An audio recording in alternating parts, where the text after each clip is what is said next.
గోలి రామచంద్రారావు గారు అందించిన విశ్వ శ్రేయస్సు. కనువిందు చేసే ప్రకృతి సౌందర్యాన్ని దర్శించినప్పుడు భగవంతుడు ప్రత్యేకమైన ఆసక్తితో సృష్టించాడనిపిస్తుంది. కొన్ని అద్భుతాల్ని చూస్తుంటే విశ్వ సృజనకర్త గొప్ప చిత్రకళా నిపుణుడని స్పష్టమవుతుంది. సృష్టికర్త విశ్వాన్ని అందమైన వర్ణ చిత్రాల కదంబంలాగా రూపొందించాడు. తూర్పు కొండల మధ్య నుంచి పైకొచ్చే సూర్యుడు, పర్వత శిఖరాలపై నుంచి పడుతూ భూమిని ముద్దాడే జలపాతాలు తలుచుకుంటేనే ఆహా అనిపిస్తుంది. భగవంతుడి సృష్టి చిత్ర రచన. దేవుడి సృష్టిలో మానవుడు ఒక భాగం మాత్రమే కాదు, భగవంతుడు సృజించిన అందమైన ప్రకృతి చిత్రానికి కాపలాదారుడు కూడా. అందుకే ఏ ప్రాణికి లేని ఆలోచన అనే ఆయుధం దైవదత్తంగా మనిషికుంది. ఆలోచన రెండు వైపులా పదునున్న కత్తిలాంటిది. ఒక అంచు దైవం ఆశించినట్లు విశ్వశ్రేయోదాయకమై ప్రాణుల్ని సమైక్యపరుస్తోంది. మరొక అంచు యుద్ధాలతో మారణహోమానికి కారణమవుతోంది. ఆలోచనను ఎలా ఉపయోగించుకోవాలనేది మనిషి విజ్ఞతపై ఆధారపడి ఉంది.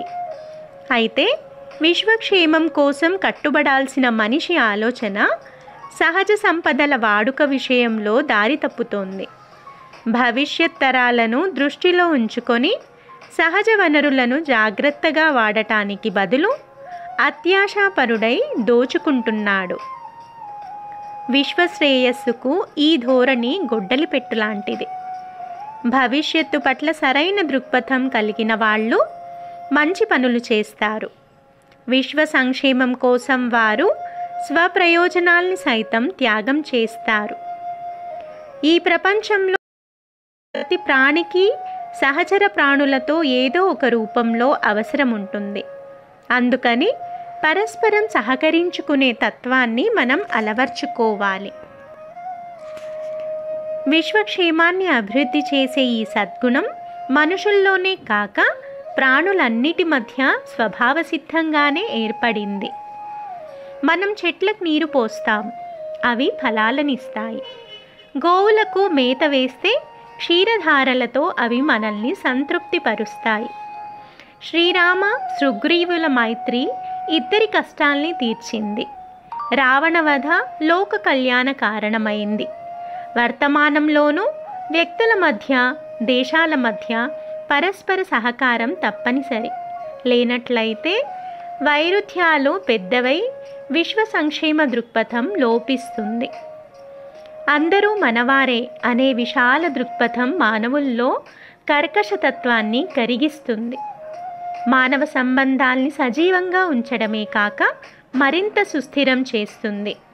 వివేకానందుడు సోదర సోదరీమణులారా అంటూ అమెరికాలో సంబోధించినప్పుడు నిర్విరామంగా కరతాళ ధ్వనులు మోగడానికి ఆ భావనే కారణం.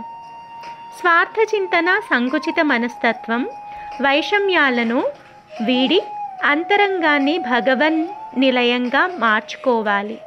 అంతరంగాల్లో అడ్డుగోడలకు తావీయకూడదు. పరిసరాల్ని ప్రేమిస్తూ విశ్వ శ్రేయస్సు కోసం పాటుపడాలి.